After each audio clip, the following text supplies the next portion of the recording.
Hello， 观众朋友，大家好，我是高本，又到福气来的时间咯。今日我哋的老朋友又回到我哋节目地位，但係呢，今日佢阿嘅身份唔係甜點師傅，係一個大陸人咯。到底佢會帶我哋去行了乜嘅呢？家家嚟有請佢同我哋分享一下吧。馬上嚟分享我哋的老朋友，公主好。各位好，大家好，我係甜點師傅江周航。哇，非常祖航又嚟到我哋節目啊！前面我又同觀眾朋友講，今日你來啊身份啊，唔係甜點師傅，嗰時候都我識唔到好食嘅點心。但係唔係一個大陸人，到底唔睇磨係乜嘅？帶人哋去聊聊乜嘅呢？可以同人哋分享一下嘛？嘿，我们这次带路呢，其实是带的就是我们六龟这个地方啊。然后因为我自己是六龟人嘛，然后所以其实对六龟这个地方从小到大的一个认识也好，然后再来是这几年工作上接触的也很多，所以才想说可以来做一个这个游程的带路人这样子。哦。那也刚好今年我们有贸管处这边有给我们一些支持，所以可以把这个游程再设计的再更扎实，然后更多元、更丰富一点，然后让更多人知道，六龟有什么好玩的、好吃的，还有一些很深入的，像我们有到客庄，然后去上山去采茶等等的很有趣的游程这样子。好啊，等下都聽嚟聽人嚟分享，聽講啊，唔能有嘅計劃啊，唔但將內容豐富嗬，做一個優質嘅，佢嘅名嗬，聽起嚟五行五感，五行五感，啊睇哪五行哪五感，做乜嘅會有一個想法呢？五感的部分我先讲，就是我们去旅行的时候都会有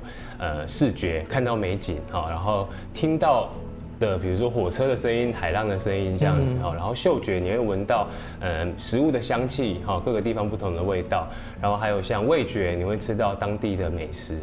然后另外还有触觉，就是你可能会去玩水也好，或者是说去爬山。去跟大自然接触的这样子的五感的体验。那五行的概念其实是从我们2017年跟六龟的龙兴国小合作五行的手作课程，金木水火土。金的话，像我们六龟的一个过去的很重要的产业就是樟脑。樟脑可以说是以前会说是绿金嘛，因为它的其实经济价值很高。好，所以我们其实樟脑的就是以金当作是这个主题。那这个主题的游程，我们就会带去，比如说像六龟以前的老街廓那边，像是红捆园啊、池田屋啊，然后去认识一些跟六龟这边制脑有关的一些过去的历史这样子哈。然后木的部分，我们就会带去比如说藤枝啊，或者是说比较靠山区的地方，让大家去有点像是徜徉在那个森林域当中。那水的话，就是老农溪的水哈，老农溪的水延伸出像是大家知道六龟的温泉，宝来温泉、不老温泉，然后还有像再早期一点80年代的时候，六龟的泛舟，对，然后还有像那个大金瀑布，其实也算是那个都算是老农溪这周边的。然后水的话，还有一个是山茶。六龟这几年山茶也非常有名。然后火的话，煮东西嘛，六龟的食材像是大家比较知道的，像是芒果，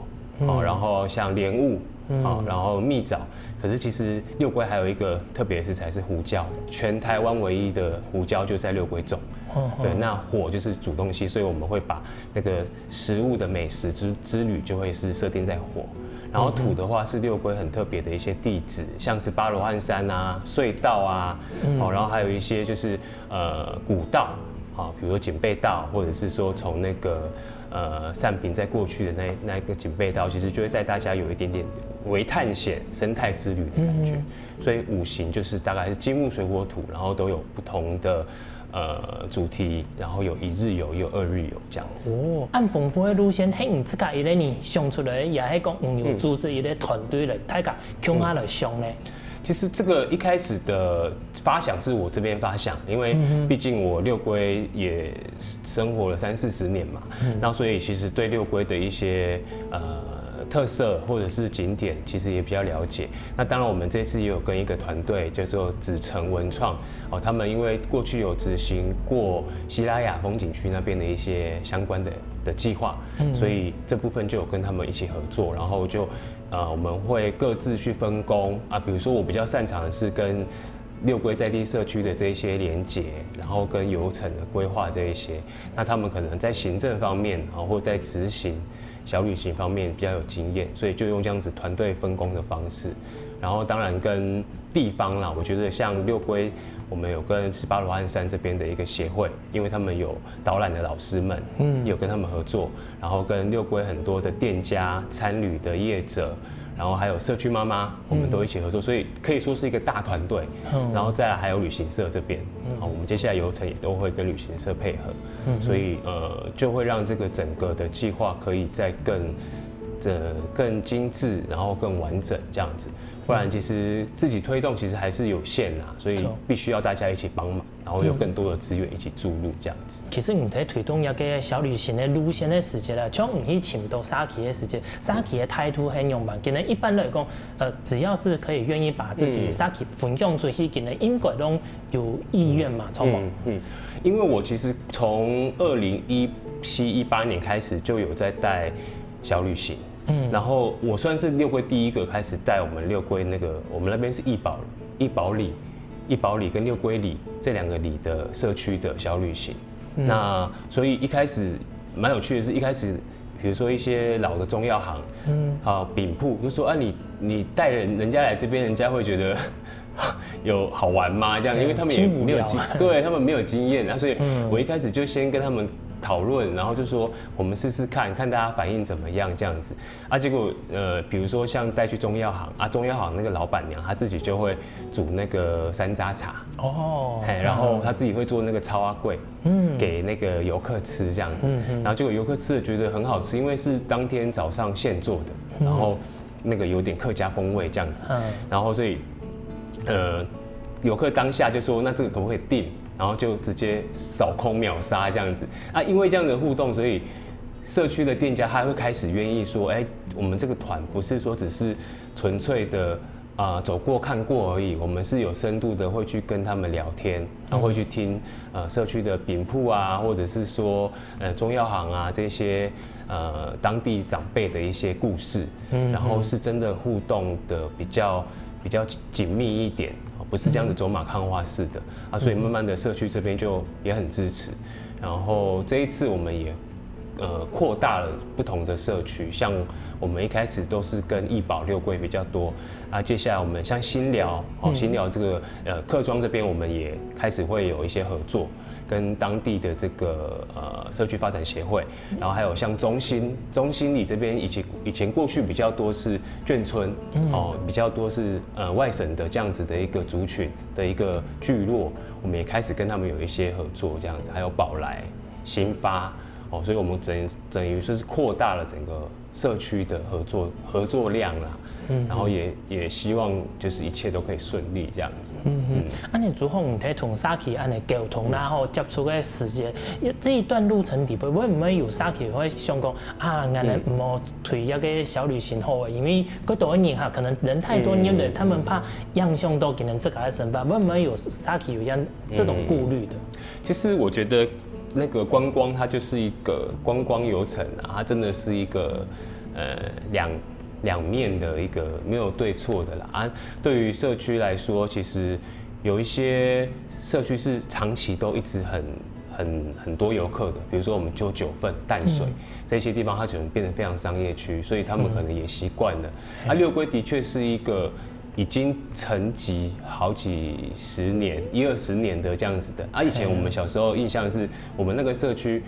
只要6日。游览车一台进去，所以我们其实对那种很多车子其实是习惯的只是安静了很久，突然又这样子，大家可能都会觉得就是亲密关系对，就觉得说不习惯来这边干嘛这样子？那不过所以我们就会做一个那个承载量的管控比如说我们每一桶我们人数就会限定不要超过多少人，然后不要去打扰到社区居民的原本的生活，然后我们会鼓励说，这一团比如说30个人结束之后，大家之后各自自己来比如说跟朋友3-4个可能家人一起来，然后可以旅行的方式可以比较低碳，然后就是不要去打扰到在地人这样大家其实。这些游客，我们目前带过来的游客，其实大家都很认同这样子。社区目前也都会觉得这种方式他们还可以接受这样子。因为以下其实来讲，沙奇希望本人家去劳动，本人家认识，但是又讲讲一下你按多年了就不是劳动是打扰了。那你听人咧叫做除了沙奇有从人咧按嚟反映之外，像头头有讲有客庄、客庄嘛，还有唔系客庄嘅地方，不同族群之间的聚落啦，其实咧一个范围来讲，他们的表现会唔会有冇共用？有一个有兴趣，该主动啊，有一个讲好啦安尼。老实说，还是有一点点差别。客庄会比较保守啦，尤其是没有接触过的，或是没有真的有跟他合作过的，所以就要透过那个关系，就请认识的认识的人去介绍啊。像我们，其实我过去几年其实也曾经跟那个文化局合作写过一些客庄的文章，所以我们像讲那个六龟的新寮那边有一间杂货店。将近100年的杂货店，叫做新富商店。他的那个老板就是客籍的，所以一开始进去，我们就用采访的角度去跟他聊天这样子啊。他的媳妇也慢慢的也还蛮热情的这样子。后来多一层关系是因为我的姑丈就是他们那个里住在后面巷子的，从小就是吃他们杂货店的东西长大的，所以多了这个关系，我们就很好去跟他们。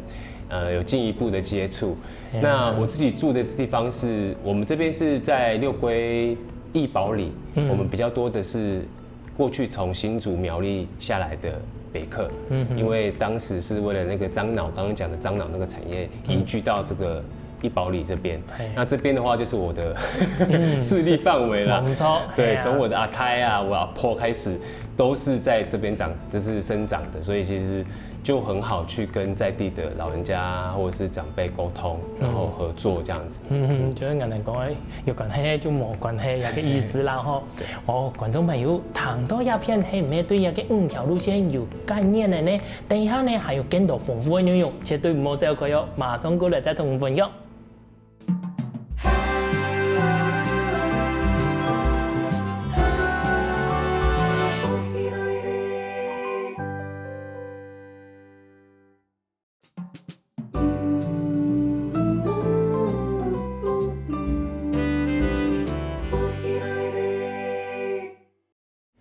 歡迎回到節目直播。上一段朱紅同人哋收嘅六季嘅設計行有哪條嘅內容？唔過一5條路線直播啊，除了同沙期嘅交通之外，做乜嘅行去前一個旅行社呢？係上嚟請教一下朱紅咯。朱紅，就講到一個設計行啊，人有從前嘅沙期，甚至於講人還有請嘅旅行社嚟參與，做乜嘅會請到旅行社呢？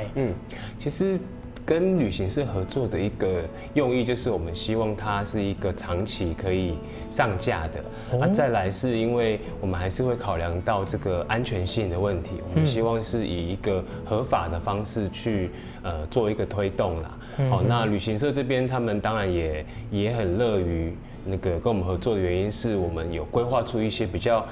私房景点的感觉，就是可能过去旅行社的路线都会比较固定是几个点，那因为我们有跟比较多社区的合作，所以它也可以把这个社区变成是的一个游程，变成是他们的特色之一，所以我们基于这样子，第一个是旅行社的专业度，第二个是它的这个公信力也好，第三个是它可以在网站上面持续的。一直去做一个推播，让更多的游客可以去透过他们的角度可以去参加这个游程这样子。那社区的小旅行，他们其实也不会互相抵触到，因为社区他们自己还是有在带他们的游程。那旅行社这部分可能是针对他们自己的客群去做推广这样子。那我觉得这样子就可以是2种不同的路线去做一个串联这样子。在沟通过程当中，会不会有困难的部分啊？一开始会有一点点小难度，是旅行社有一些他们可能既有六龟的那个游程，原本他们就已经有这个路线，所以会变成说要跟他们去更分享更多我们觉得有亮点的地方在哪里，甚至我们也带旅行社的负责人哈，然后还有一些像旅运的这个业者一起到六龟去做踩线，让他们看看说，其实还有很多点还没有，他们可能还没有接触过的，然后让他们自己也去思考说可以怎么样跟他们既有的路线做串联，或者是做一个区隔这样子。其实我们找了金木水火土这个5行的老师，手作老师也去做一个踩线，他们会去在过程中去找到属于他们那个类别的素材，比如说我们说，比如金樟脑，然后木水火土这一些相对的，那他们就会去记录那个过程。比如说六龟这边那个奎宁，那个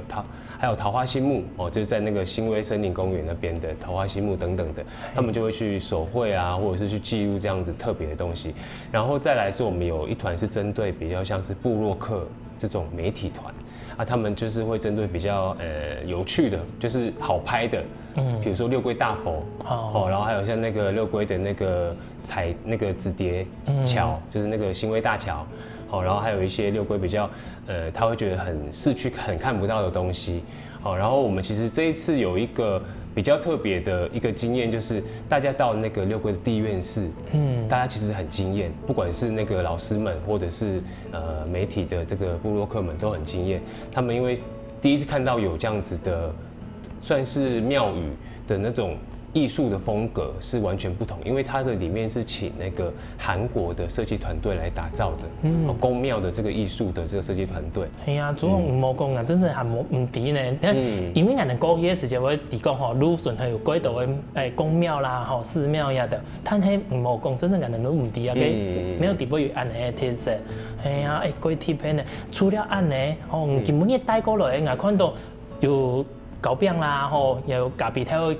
要跟也那些里行底部的特色也讲冲点吗？其实这个算是我们的火的这个主题，就是煮东西嘛，所以我们会讲到跟在地的食材有关。那我们小旅行其实也会有一个食农体验的一个流程。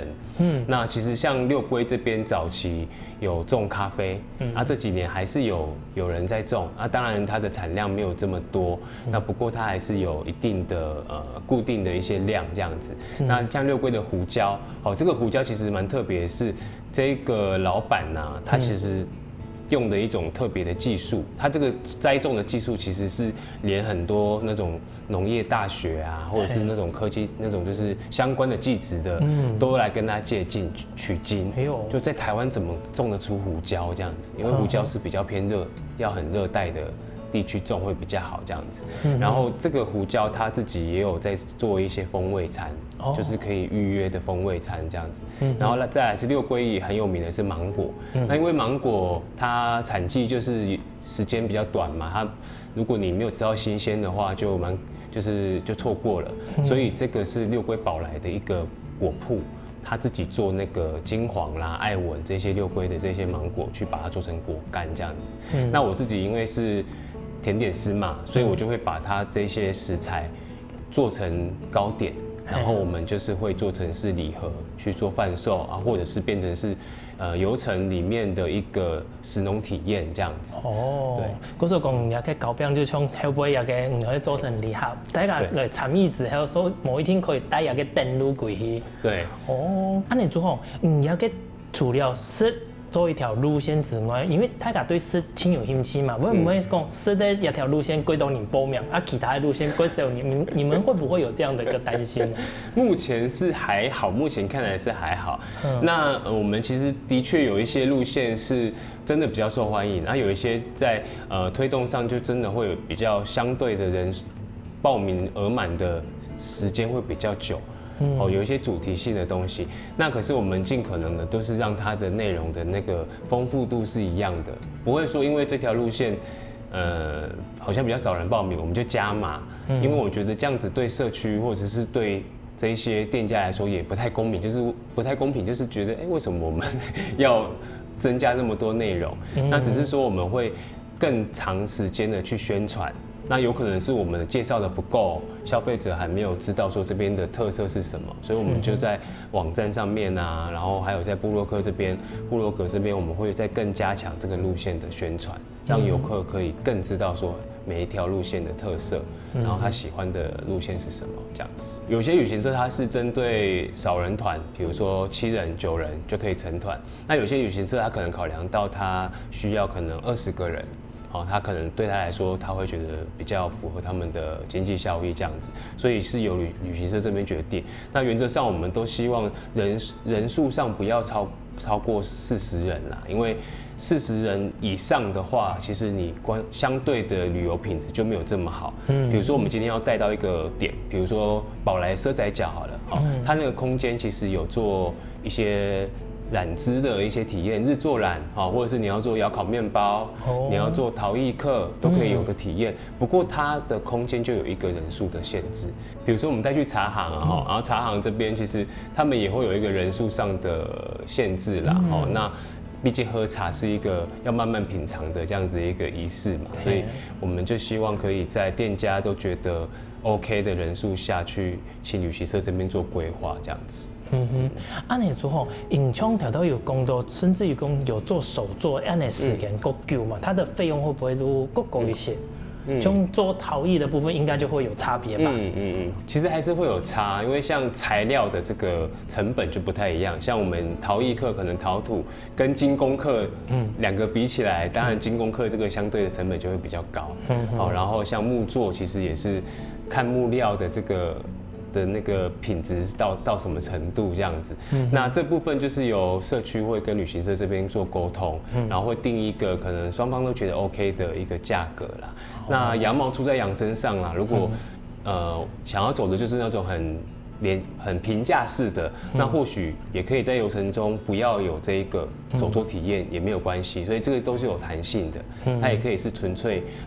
小旅行，然后品尝美食，然后它也可以是搭配这个有手作体验，那这个就由旅行社跟社区这边去做一个协调跟沟通这样子。也就是讲，也个西里行啊，除了迄菜地的特色之外，最大的特色就係讲，可以限制自家一个兴趣，也係讲翻味吼，有一道一个人行啦，也就我们可以自由的去组合，就是讲可能讲客制化啦，所以讲，比如讲，根本你看到一个咖啡绿杯青酱，可能想要来做，我也可以做，就专程就来做一个然后去体验一个福建的文化啦、神法安尼，这是一个很棒的一个特色在里面。亚条资讯一定要对要给旅行社得到嘛？资讯其实旅行社之外，还有像是贸管处这边也会有相关的资讯。然后还有，其实你只要打 Google 打关键字就是五行五感，应该五行五感6规，应该就可以找到很多的相关资讯。因为我们也有跟很多部落客合作，然后我们也有一些文章已经上到网站上面，甚至我们也有翻译成日文，在日文的网站上面应该也都找得到。所以其实只要 Google 这个关键字，都可以找到我们相对的旅行的一些资讯这样子。所以讲不是担心讲，想要来参加一个活动，结果呢，因为迄沙期的小旅行啊，资讯量就很小，可能请不到，不是这样。一个福建的旅行社、贸管处吼，几多的平台都请得到。是。哇，观众朋友，谈到那边嘿，没有兴趣，想要来报名的，等一下还有更多精彩的故事，包括一个西里行，轻轻的来小给本大家马上过来哟。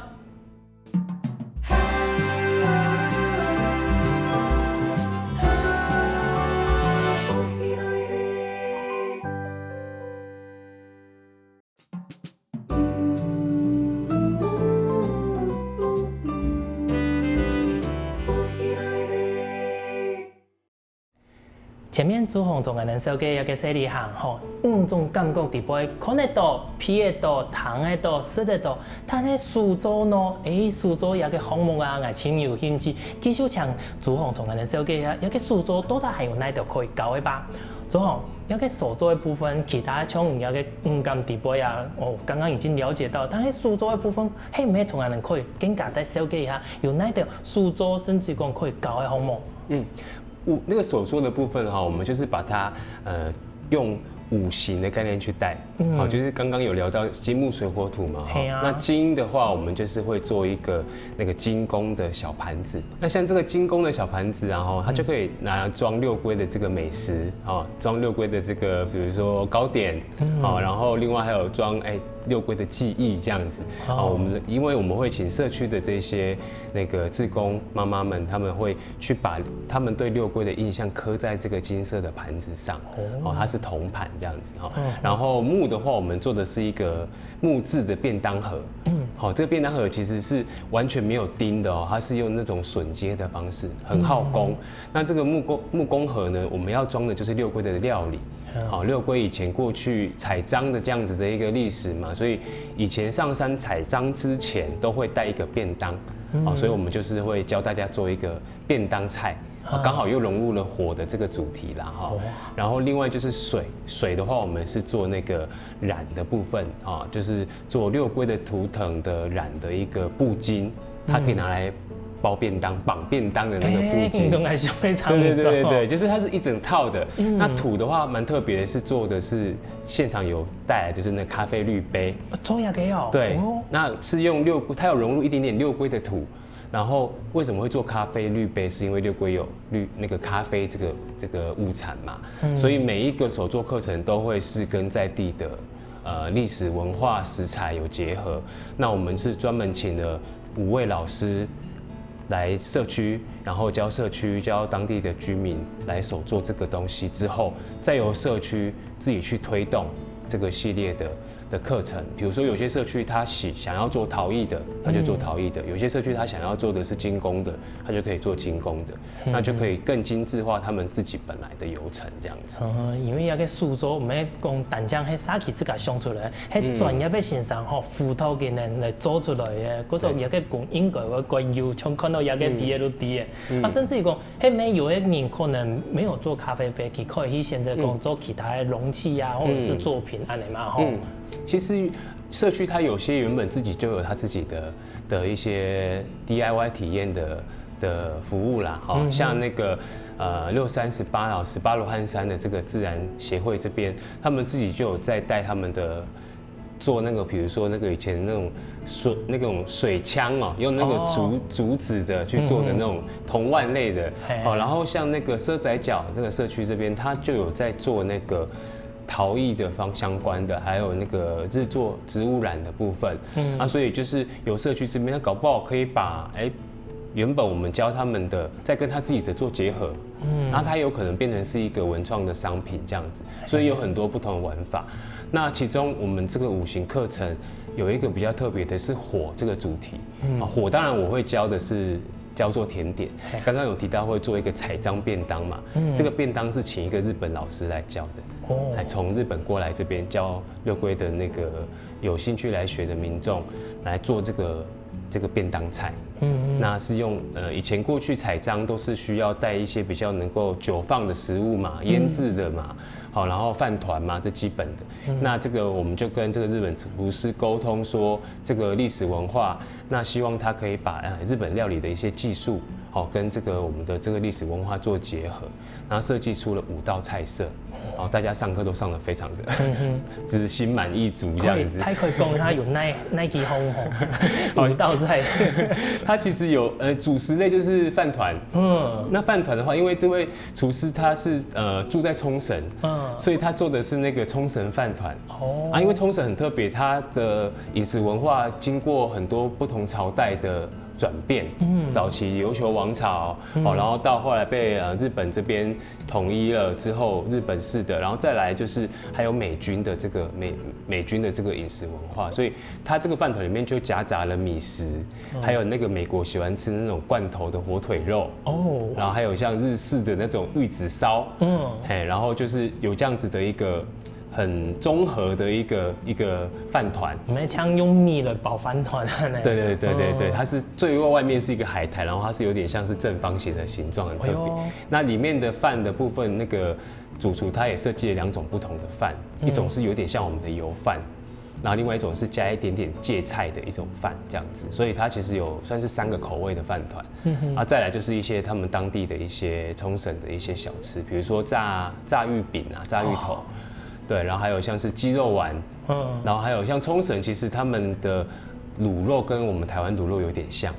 那我们也请他融入六龟的梅子啊，六龟的芋头，六龟的竹笋，好去设计这样子一整套的餐食这样子。那我的话就是设计六龟的地景甜点，我们做的是一个隧道的蛋糕。哇，可以唔但像酱哦，和青提片的吼。是。哦，早知道如果像朱红烧给糖豆的吼，更加妒忌的就是唔到。来参加我们小旅行。哎呀，更加都倾向马上来去参加啊。英国人设计安永贤然后民众参加给那个反馈是怎么样子？其实我们有几个印象蛮深刻的，有一个是我有一次带一个团，他是那种国小的那种妈妈成长团呐，30-40个人一起来六龟玩，然后他就是去吃到我们那个胡椒的这个风味餐，吃到胡椒鸡，然后就马上问老板说可不可以订这样子，老板说好啊好啊，你们等一下要去哪里？我们说等一下要去喝茶，所以大概还有2个小时的时间，老板就马上杀鸡，马上烤，然后他们总共订30几只，然后当下我就想说30几只。那个鸡就拜拜了，这样有点不好意思。一瞬间都没。阿弥陀佛。对，然后还有一些是那个有一位他也是蛮特别，是他带他的女儿来参加，然后结束的时候他就跟我说，他其实小时候出嫁之前是住在六龟的，那他想要带他自己的女儿来看看自己以前成长的地方。所以当然有很多东西跟他以前印象都差别很大了，可是他觉得有这样的一趟旅行，他也觉得是还蛮感动的这样子。有一些是很开心的，然后又有一些是那种很让我们自己也会去思考说怎么样做可以让不同的客群都可以有更好的体验，这样子我们也持续在改进当中。真是的呢，各有人的主红条到安尼分享，从那几年来还认识六龟啊个地方，当然人哋冇想到讲，以前也有六龟的人办出去啊，今日也可以加入一个发通，几来亲近的影响地都的六龟，哇，地方应该有几多感动的故事呢？继续攀下去的话，也许那不。用几来安尼累积下来，米了可以出一本书哦。有关一个生理行的书、故事书。是。那像刚刚朱红有提到讲，一个路线有1日的，也有2日的。安尼六龟地方有哪条可以黑的，很有满意前面啊？我们其实这次会规划一日游跟2日游的一部分，就是希望说大家延长那个。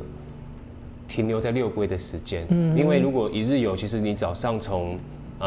高雄到六龟，你可能就已经快要中午了，那你可能要在日落前就要回去了，所以你中间可能停留，扣掉吃饭，可能停留4-5个小时，顶多。如果是1日游的话，那2日游的话，我们就可以再跟那个当地的温泉业者或民宿合作，那温泉业者他们自己也有夜间的一些游程体验。这样子就会让民众可以感觉到更深度，然后可以停留到更久的时间的一个游程。然后像宝来这边啊、新发这边，他们的一些相关的旅宿其实都相对很成熟了，所以就觉得可以这样互相串联。然后再来是我们第2天也可以带他们上山去。比如说藤枝甚至善平或者是说像宝山这边去泡茶，这样子就是享受那个芬多精这样子森林浴的感觉，所以反而可以再更完整的去呈现我们想要呈现的内容。所以其实我会比较鼓励大家可以报2日游的行程，我觉得会更扎实，会更多的体验这样子。错噶，因为到一个地方，像头都讲的，可能太大老远，可能都要变成一个可能会动作，所以咧翻可能坐下来冇1久又会贵去的。嗰所讲1日来讲，可能个别，唔过2日咧来讲，应该能都可以轻轻的行，做行更加规划嘅一个安好嘅个行程吼，佢後時面喺停物嘅時間，會搞本旅行社正式的推出呢。其实我们现在已经正式的在旅行社上已经有上架了，就是我们其实整个筹备的时间也将近1年，然后一直到旅行社上架。那因为六龟这地方的淡季通常是从可能过完那个樱花季之后，在3月之后一直到年底都算是淡季啦，所以我们就会针对这个淡季，希望旅行社这边有多一点的，就是不管是价格上的啦，或者是说比较容易成团的这样子的模式去做操作。那我们其实已经陆续的都有团在出了这样子。那我自己其实会期望，除了我们国内的游客之外，我会蛮期望有更多的是外国的游客来六龟玩。所以我们其实这次也有拍一部是那个国际的观光行销影片，介绍六龟这地方，然后就是由我去带那个摄影机去走六龟这些街廓，然后去跟职人学技术，然后去采茶然后去做美味的料理这样子的一个影片，然后也会有不同的语言的字幕。所以会希望可以借此可以吸引到外国的游客来六龟玩这样。安尼规划，唔但将本来人自家采体的人可以去了解，甚至于讲可以借由一个机会，将咱台湾六龟推到一个国际的舞台上去呢。哇，观众朋友，通迄今日主航的小姐，迄咩同高本来共用，请想马上来去报名去交一下，5条线一定要交比的，2日咧，1日咧也好，希望大家有机会，俺一天来六龟来去聊聊一下哦。今日再一次感谢俺主航，带来按精彩的故事，从小姐按好高的地方，多谢你哦。谢谢高粉希望大家有机会呢都可以来六龟玩无形无感来六龟。好哟，要做去到也要有健康的身体嘛，今天呢，家家来听到俺的先生来运动一下吧。希望俺哋福起來嘅節目嘅朋友，記得點讚天客家電視台嘅頻道，順勢記得分享出去哦。